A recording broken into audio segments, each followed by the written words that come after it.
මල්ලි මම ඉන්නේ කතා ගඟට දැම්මා ගෙදර බල්ලෝ කම්බඩ ගැව්වා තුම්පච්ච පාඩම් කර කිව්වා කියලා නෑ කිව්වේ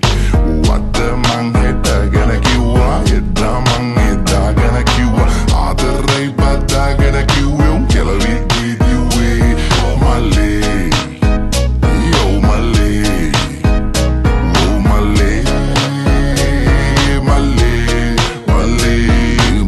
නැති යුන්ට පනා වික්කා පරණක කෝනෑ ඉකුණා වික්කා ගණු දෙනු කරන යාළුවොත් එක්කා පොළො යට ඩෑඩි හතම් මන් දැක්කා හැමදේවත් දැක්කා මං එක්කා බැන්නෑ එක බල්ලෙක්කත් මාමන්ඩියල්ලනෙ බෙල්ලෙම්මරා පොඩ්ඩෙන් කරගහන්නේ ගොම් කෙල්ලෙක් වැහුරේ පිටට මරි වඳින ගිය දේවාලේ වැටුණ කරි බෙල්ල ගිය අපි උන්තාන බහුරේ